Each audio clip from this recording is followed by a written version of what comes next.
Welcome everybody on this fine office hours for today. I am Tellous, expert creator in Horizon Worlds, MHCP mentor. Happy to join you all today in discussing creating IWP items that your players want. Our agenda here. In today's Create IWP Items Your Players Want, we're going to be touching on these three pillars, which is understanding the player, analyzing monetization options, and determining value. And these three things are sort of like some areas of focus when you are sort of planning and creating and testing out the way that IWPs are sort of working in your world. We'll have plenty of things to look at here as far as like different approaches you can take for trying new IWP experiments in your world that hopefully get you paid. So let's get into it. Create IWP items that your players want. So what do we see here, right? This is a moment that I had at Bobber Bay where I saw the love of my life. Don't tell my wife, but this is a moment where I saw the Bigfoot avatar, right? On sale. Like it's for sale at Bobber Bay right now. You spawn into the world, you walk down those steps and you just like are immediately smitten by its beauty. This is an important thing for me, right? This is as a player, I'm faced with this difficult decision of do I spend my money or not, right? This is like a no-brainer for me, and hopefully explain why that is to you here soon. Let's let's talk about understanding the player, understanding the motivations of the player, the way the players are feeling and thinking and going about their day, right? So in that moment at Bobber Bay, my intentions was to just check out the new Halloween stuff, right? Uh, and in the process, I'm seeing an opportunity, right? So let's talk about this list of items here. We've got self-expression, and that comes in the form of skins and cosmetics. Skins are not necessarily available to everybody right now, but that's not to say like you can't already start planning for it, right? You can't already start like doing things in the same vein, right? Maybe your game has shovels or weapons or cooking utensils, right? Those items, changing the way those items looks, of course, that's skinning the item. That's giving the player opportunity to say like, hey, like this is the way I like to do it. That's the way I like to see my game, right? Or like how I want to experience my play for today or forever, right? um, Cosmetics, similar vein, right? It basically means the same thing. But progression is another aspect, right? Progression in the sense of the game, like I said, there's a reason they came through the door, right? And once they're there, there's the aspect of like, does your game have a good core loop? Does it have the ability for a player to see like ahead? Can they see that they will be continuing to play this game, right? And so like in regards to in-world purchase items, how can I make that experience feel like it has more breadth to it, right? Like how many other things can I do for the core loop to make it feel like it's more like it has more to give, right? So that could be like, if you're sort of placing rewards on your progressions, right? There's this feeling of like, well, the player they want the reward, right? So they either want to have boosts or time savers that get them closer to that reward, whether it's you're giving them XP or your game mechanics are built around time. Maybe you're just like cutting away time. Those are, another reason a player might purchase in your world. Competence, we've got power, rare items, right? Power can be a trickier thing since in a competition scene, the idea of like having more power than the other can sometimes lead to like issues with trust, issues with ethics in regards to like the gameplay itself. So I'll cover that more in a later slide. But like rare items, that is, that's nice. That's this idea of like, if I have put in a certain amount of effort into the game where my skills are being highlighted, having this this sort of like way to buy things that are unlocked because of my skill, that's nice. It's sort of like being able to like stamp the get like a stamp of approval of like how good I am doing, right? Belonging, that's going to be along the lines of when I'm in a space with a group of people, I don't know, I might not know these people, but I have a curiosity around like whether I might connect with somebody else, right? Maybe they have some level of similarities with me, things that maybe we like, same music, same movies, something about the space, the theme or whatever. It feels relatable, and this might be a person that, there might be people out there that I want to like form game groups with, that we can come back to this world or go explore other worlds with together, right? And so, what are some of those aspects that would give you that ability? Is like, well, think back to the skins when we were talking about that. Some of the things that are seen on the skin are those flags out to whoever's around the space, right? Like if it's, let's say you've got kind of like a, almost like a cyberpunk type of weapon, right? Versus somebody has like a cutesy like Hawaii style weapon, right? Those people can kind of, you can sort of tell like what those interests might be, and maybe it's not like, not, it's not necessarily like I want everybody to be like have the same likes as me, but it's just nice to kind of get a glimpse of like somebody's interest based on the skins that they might be putting on, right? uh Group status, maybe that's a way I can flag sort of like, I'm the leader of the group or something like that, right? Like here are my teammates, or think like Ninja Turtles, something like that, right? Everybody's kind of got their different little personality that they can equip or like show off. And then we got curiosity, loot boxes, mystery rewards. It's that satisfying that itch of like, that surprise of just not knowing what you're gonna get, and just that it can be satisfying to just like, sort of like take your chances and see what you're gonna get. Once again, I'll cover more on ethics here sort of later in the presentation, but just around this player motivation part out is ideally what you want to do is like map your purchase types to like one or more of these types of motivations. Um, for me, when I'm oftentimes the way I will spend in a game is usually like probably top priority or like top spending that I have is like skins in games. I tend to play more competitive games, so skins is a great way to just like, show my support and feel like, some like I have some level of representation, and know that I'm not like affecting the game too much, right? Like, so that's usually top for me. And then the next thing in line, it tends to be like expansion packs to games, right? Think like The Sims, right? With like, here are like, here's the winter holiday vacation expansion, or here's the, Halloween themed one. So or like Destiny, right? With its whole like campaigns. Of course, those are like pretty ambitious, like, as a in regards to like expansion packs, those are pretty hardcore things, but like that's still, an option, and I'll cover more on like the specifics of what kinds of things you might consider for worlds. The emotional drivers of spending, right?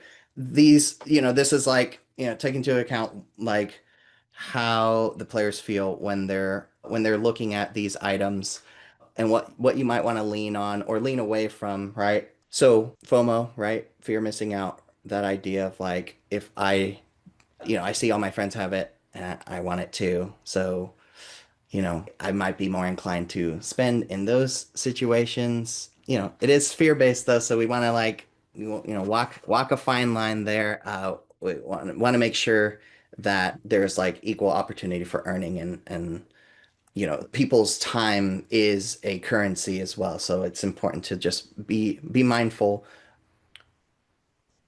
when it comes to like spending, and don't just lock it to where only people who pay for things get the things, right? That you're basically like slowly killing your potential community in that way, and more on that later. So pride and ownership, right? This idea of like that feeling of like, if I'm spending time on a thing, when you block it in such a way that it's like you don't immediately get it up front, right? So you get this thing, think like battle passes, right? You're sort of like working your experience points up to a specific reward that is, pretty premium.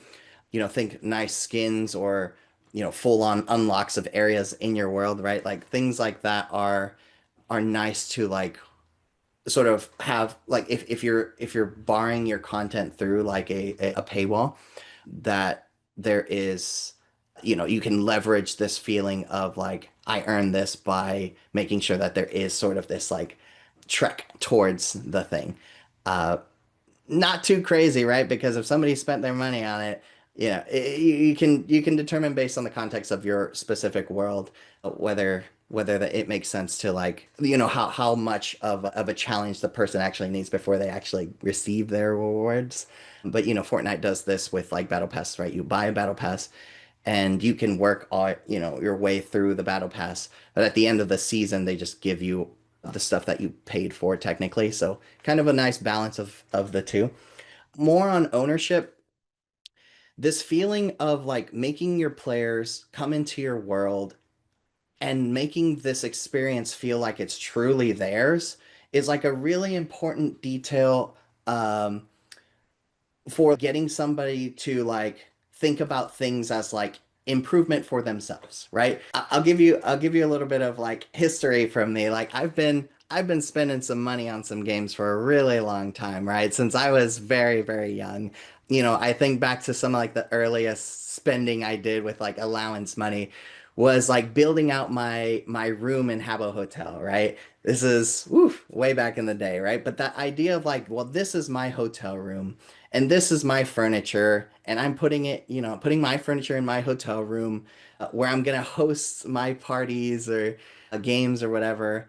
I'm gonna feed my dog, right? It's this aspect of like I'm thinking about it like this is mine. This is actually mine, and that's why I don't mind spending on it because I feel this like sense of ownership.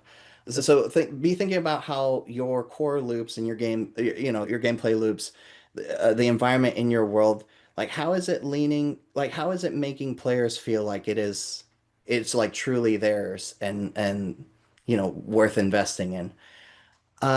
So reciprocity, pretty simple, rewards after reward loop. So that idea of I spent the time and I'm getting the items. That's pretty much like what I touched on with that feeling of I earned this, right? It's this one can also be seen as like when you are doing like daily rewards or things like that, that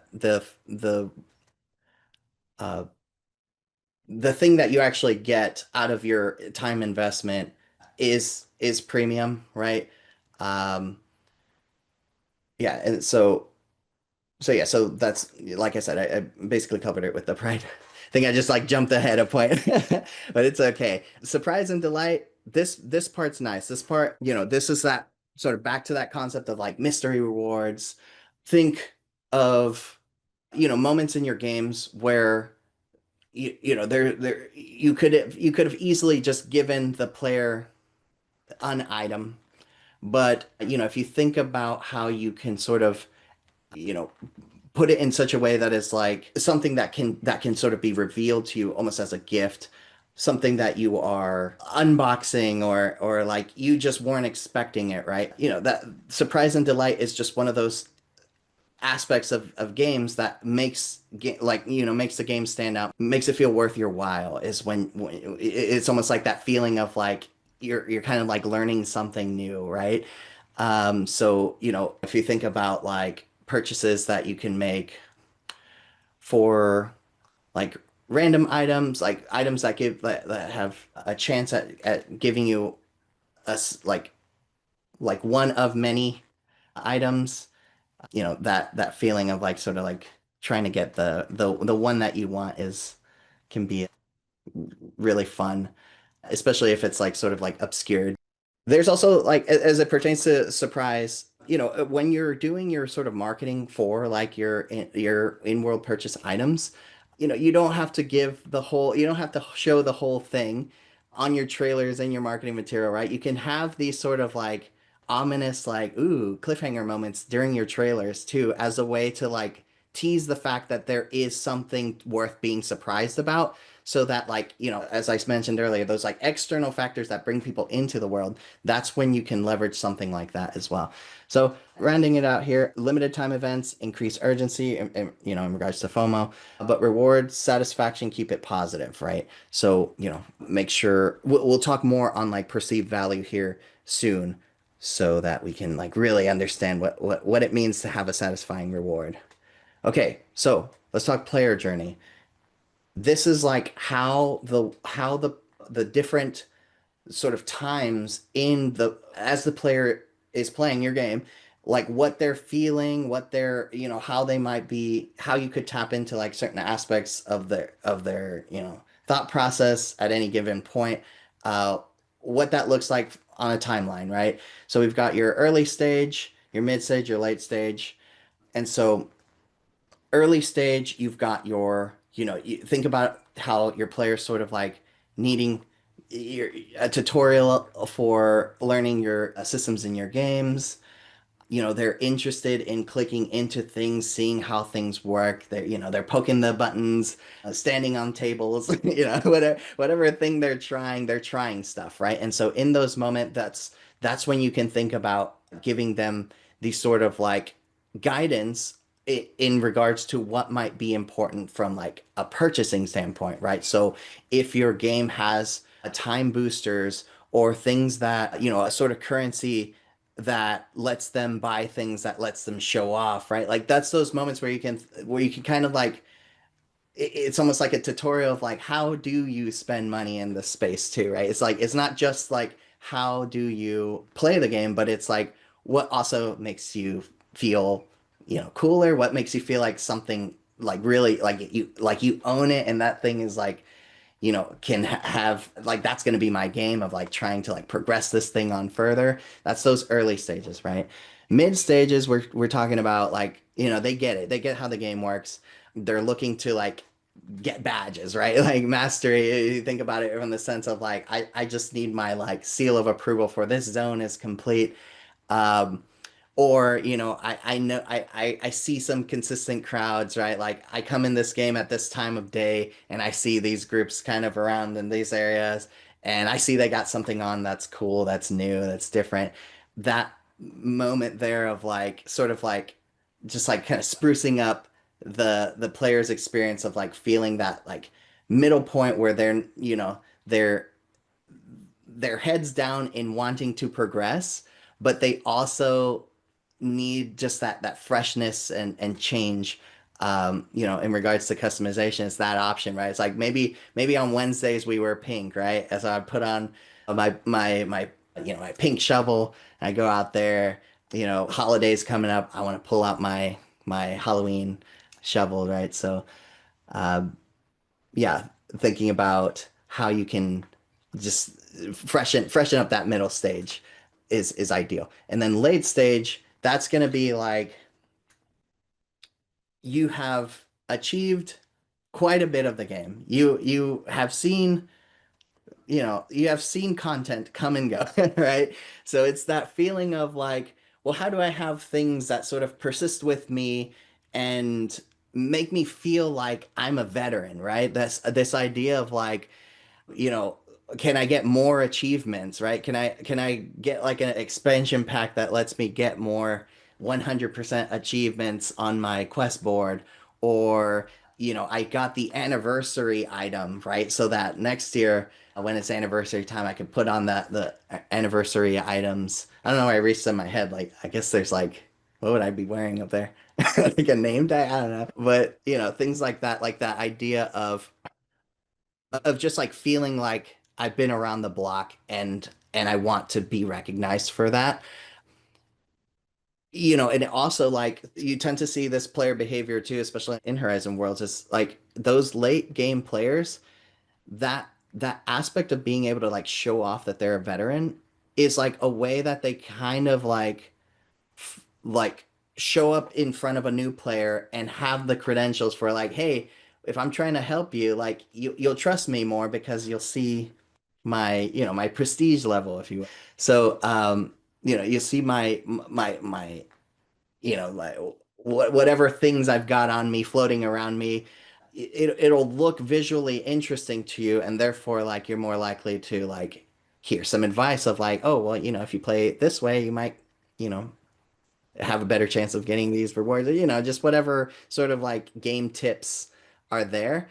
And in that moment, boom, now you've got this sort of new player, this older player starting this like communication that, might lead to, the new player might have friends, older player might have, or late game player might have friends, and they're sort of like bringing just more people into the group, which leads to Discord servers being created, right? Or Facebook groups, or group chats on Messenger where everybody wants to play at the same time, right? You're growing your community at that point. So just note that that aspect of like having your late game players being given a way to show off more is a way to solve for that. It's a way to like improve your community. So tip here, design purchases that grow with player,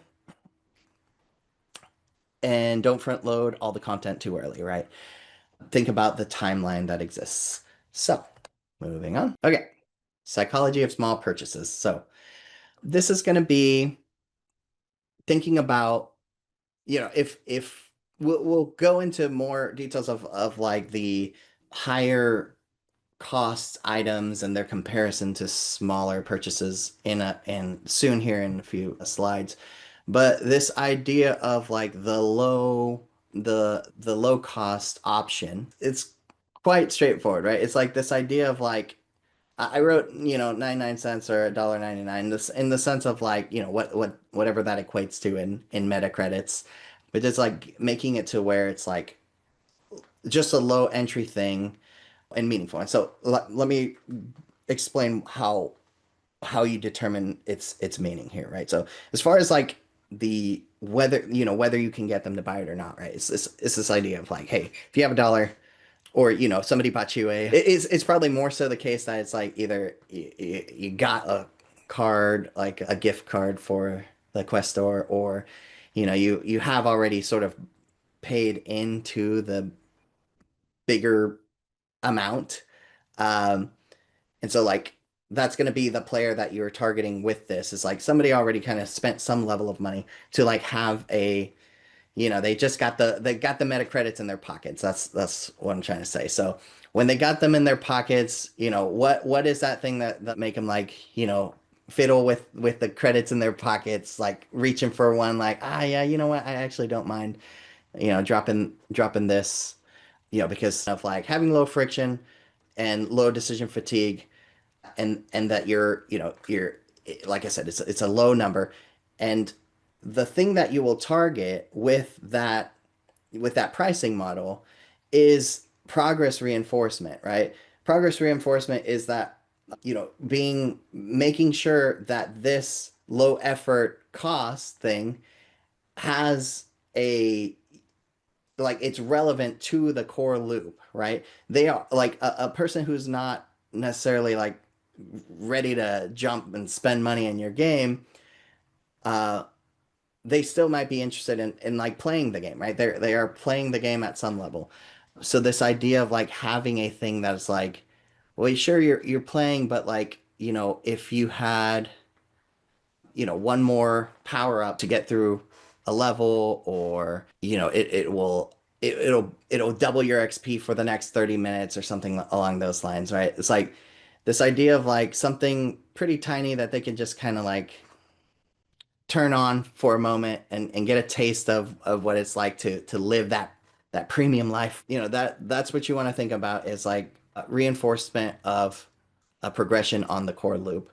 Once they're there, then it's that idea of the sunk costs of like, well, I already paid a dollar, so what's another dollar? Ideally, that's like what you're targeting when you're doing these sort of small purchases. So players who's invested time and a few dollars are more likely to stay engaged, is what I'm saying in summary. Analyzing monetization options. So next part of our agenda, this is a little bit more specific on what exactly you put in your world to get these sales, right? So we've got daily, weekly offers and missions. And so this isn't in like in regards to like the reward loops, the idea of like I the player knows that they have some need to come back to get the next thing. If you're using daily rewards asset templates, this is where you can, you're sort of like giving you can give some version of the item. Maybe it's like a weaker version. Maybe it's like things that increase odds or like lower time needed to get progress in your game. And so like you can offer those as like part of your daily rewards, but the premium version could potentially give you more. So thinking about things like uh, maybe there's like a almost like a premium badge version of playing the game that now when you're getting daily rewards, you're getting two times the amount of like boosters or progress towards a currency that lets you like redeem uh, some really cool skins for your game items, right? The other thing, so in that similar about the free gifts concept, that is also like as if you think of like quest rewards, things like that, that is think about giving part of a set, right? Maybe there's like your game items have components to them. Think like maybe a fishing rod, right? So you'll have like the bait, the rod, the reel. Maybe one of those things is like the premium thing that you gave for free, and then the rest, like if the players resonate with that with their identity and their play habits, then maybe it's like, oh, okay, well, I kind of want the rest of the set, right? And also incorporating bonuses through completion of a set to, you know, shows them like, hey, that you're it's incomplete, but you can definitely, spend the money to get the rest of it, and it'll improve your play. So loyalty and or VIP tiers for returning spenders. This is the idea of like making sure that there's some level of like it's almost like a game, like gamifying the spending itself, right? So if players are buying things in your worlds, how are you making the spending fun, right? Is there, something that is there like a bigger reward that they're working towards as they spend on things in your world, right? Have that be visible every time they spend money, right? Kind of like how as you're doing, when you think about actions that player takes in the game, when you're thinking about that feedback, the visual feedback, haptic feedback that you're doing there to let the player know that they're making progress, right? Similarly, think about how that applies to purchasing as well, right? Can they make progress towards a bigger reward that comes from your loyalty or your spending habits? So, retouching on the daily login plus small premium currency, that loop keeps players like consistently in your world, right? Cosmetic monetization. To like go deeper into cosmetics, right? The the idea is that this is a great option for competitive games, for games where you don't want your players to appear stronger than others. Cosmetic items don't unbalance the game, right? Unless you're talking, we're talking to like crazy giant, like a frog costume, if you will, right? Like maybe that makes me a bigger target. So just, be mindful of like that when generating your cosmetic items, have some sort of like bounds that things can exist in, unless you're just being silly, right? And you do want the bigger hitbox, but just uh, make sure that the players don't feel stronger than others, right? If that's not your intention. Great for social and competitive games. Key detail here is that you can offer themed or seasonal cosmetics to keep the catalog fresh. Like themed by that, think of like the K-pop set of things of items in your world, the Halloween set of things in your world. Like just you can touch different aspects of the avatar and the things that they have, whether it's like pets flying over their shoulder, visual effects that appear when they take actions, the item itself that they're using. I just held my hand like a pickaxe, like everybody has a pickaxe, but whatever items that is. even the UI itself can be a cosmetic item that updates based, if they choose to buy something like that. You know. Event-based spending, this is more, diving a little more into the logic behind or what you're trying to lean on when thinking about the holidays or thinking about major events is that, those are time boxed, right? So that time is where your players are going to feel that urgency. But more importantly, the relevancy, right? Because if they got Halloween on the mind, if they got, Mariah Carey playing 24/7 on the way to to Christmas, you can lean on that to make it feel, like as my life changes, as the seasons change, the games I play are right there with me. I feel like I can think about, all the holiday things and play in that space too, that like further just reinforces my thoughts, my hopefully positive thoughts, right? So combined narratives, rewards, and new bundles, that's like thinking about how you can sort of expand on the contents that you have and almost like reworking them in a way where it's like you have additional you have your usual things that you can buy and then you're sort of like tagging on these sort of thematic holiday things on top of it, right? So cross promo events encourage shared excitement, right? Think about how other creators are sort of in the same boat as you, right? Everybody's making a Halloween world, maybe. And so like, what does it look like to, talk about the other worlds?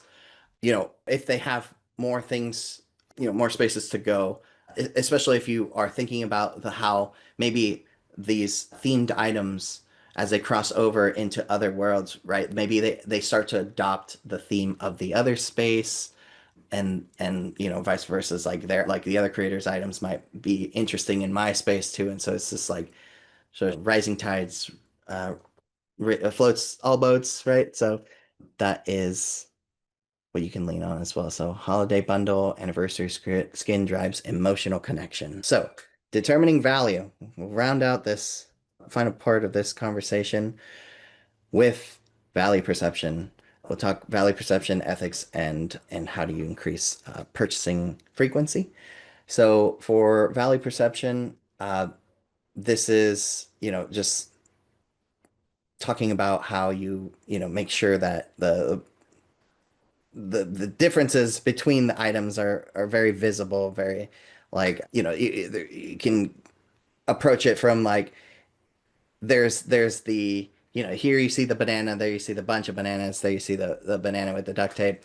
Additionally, there's the credits down there showing you the visual increase in value, and then finally you can see on the final banana there that I very much want you to know that you get the bonus duct tape if you buy this one, and that's why it's so valuable. So just like making sure you're being intentional with the way you're showing that value. Additionally, if your game has stats too, considering, making sure those are visible and, maybe that affects like the border that's like showing your items. If you have like a 2D display, maybe like the intricacies of the border that like is around your item is like getting more and more intricate as ways to sort of like not use words to show the differences in value, right? That's going to be the contrast in the tiers, right?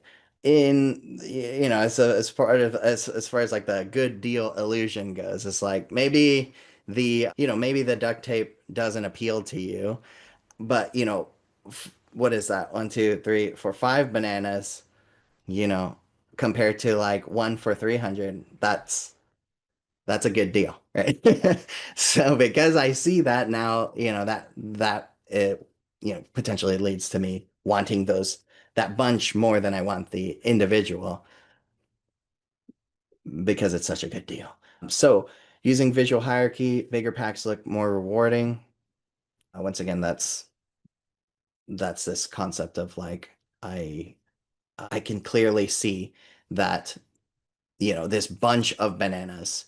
I could have, as a game designer, I could have put the or a UI designer, right? I could have put the banana and said like, oh, it's like t there's five of these, right? But something about like seeing the five bananas that helps. That helps get me closer to wanting to purchase it if it's, of course, relevant to the game. Remember, at the core of this is needing a solid gameplay loop. What did it say there? So use mid-tier bundle as the anchor. It makes others feel more valuable. So let's touch on ethical pitfalls here. So avoiding pay to win, false scarcity, and hidden odds, right? Like when your players start to feel like, they just paid, like other players are paying for things, and I'm just going into the game to get stomped by people who have more money than me. That just feels crappy, right? So, if that is your audience though, lean into it. But like I say, I'm going to jump to this last piece right here. I'm saying long-term profit comes from trust, not tricks, right? So maybe that's just not a long-term solution. But in the moment, if people want to play like that, where they just like, pay to win, then that's how it works. Good on you. Be brainstorming ways where you could do some longer term profit for the sake of your of your success. So false scarcity, that's this idea of like there's only a few things and you can only, limited time, like it's like limited time but abundant, right? Like if I'm just on at the right time, there's plenty of days. Like it's a tricky thing to balance, right? It's a tricky space of balance, determining whether you like, what when you're doing like limited time rewards, like if you're good about like how many days a thing's available for, that's a little more like it's less unethical, right? If you're saying like there's only five and you got to be on at like 5 o'clock on a Saturday, not it's if that's your audience, cool. I think that's when it comes to ethics, that tends to be the thing. It's like if that's your audience, cool, but like that feels tricky. Your players will notice it. As it pertains to hidden odds, right? That's the idea of like just like giving them chance items and just like not saying like what the odds are, just like saying like here's a bunch of cool stuff you can get, and then here's like three really crappy things, and you just consistently keep getting the really crappy things. Your brain's saying like I want the cool things so bad, right? But that's unethical to just like keep like not show them that the reality is they're mostly going to get the crappier thing. Be transparent, show value and respect time. That is the just being mindful that they if you're doing things that take time, take are their progress is over time. Um yeah, just they need to know that they can plan accordingly, right? The game is like oftentimes in those time-based games, it's like I just need to know how long I have to wait. Reward both paying and playing players. I touched on this earlier. Uh, they, people who are not paying, they're still growing your community. They're still engaging with your game, and that's good. That's nice. They make it a place that is fun for your paying players. So just don't leave them behind. That's the key detail there. A long-term profit comes from trust, not tricks. Increasing purchase frequency. So doing this responsibly, what does that mean? Personalized offers based on playstyle, not manipulation. Use predictable cycles. Weekly shop refresh. Reward spending streaks with perks, not pressure. A/B test pricing and offers for player comfort, and make spending feel optional but rewarding. Thank you moments, not traps, right? And so in this image, you can see that, yeah, like if I like to see, my play style is very much like I like skins. I like a fun skin. I like knowing that it's not going to change the way I like, I don't suddenly like fish better or whatever. It's like it's okay that that's the case. Like I'm already like sold by just the idea of like it's something that aligns with how I like to play a game. I want to show off my Bigfoot skin. So yeah, just quick touch on the pricing offers. This is mostly experimental. Like I want to like summarize with like the idea of like I don't have a world that is like, oh, I made a ton of money on off of IWPs with that. But like I said, like I come from the mindset of like I've spent a lot of money in games and like these are reasons why I would have done that. Um, and you know, if my financial advisor is watching, like, I this, I'm good. I'm good. I'm not. It's not like that anymore. I mean, it kind of is like, I've kind of like passed it down to my kids, but as an adult, I am able to, decide. I can hear that, they got to they got to plead their case of why these in-app purchases are valuable to them. So this is a sort of combination of both my spending habits over my time as a professional spender in games and now seeing that sort of like appear in the habits of my kids. And so like, the when you're deciding on prices, it's more than just the factors of like, how do I get X amount of money in this amount of time? You need to think about the people behind, the people in your game as well. Like what kind of people are they? Like what is the lifestyles they're living? And, how do you strike a balance between, having them be able to support you, but uh, you're not bringing like detriment to their life. They are reciprocating the entertainment and escape that you provide. They're reciprocating it to you in the form of support. So just want to round it out with that of just being mindful of the people that you are selling to. So I made this slide here as a way we can kind of close up here. I want to survey the group here. If you could put in the chat, from this talk, what do you take away? What kind of IWPs could you add to your world, right? Like based on what you've seen so far, what would be some like cool things you could add into your worlds? Speed boosts, wearables, I like it. Space helmet. Ooh, I like that. I like how specific that is. Space helmet for a space station. Emotes, jump ability. Yeah, I love an emote in a game. That's like one of my favorite things of mobile games nowadays. Um, is like having that emote wheel and being able to just like have like the pictures of my characters and little silly sayings, just like spamming that. Jump ability. This is all really good stuff, y'all. Animations, things to level up, gems, unlockable rooms. But this is, what y'all came up with just now of ways you can go now build these things out in your world based on, what you've heard today, what ways you can sort of connect them to the motivators that these players have, the emotions that these players have, lean on those motivations and emotions and be intentional with, when you put these in that you are mapping them to those feelings and emotions. So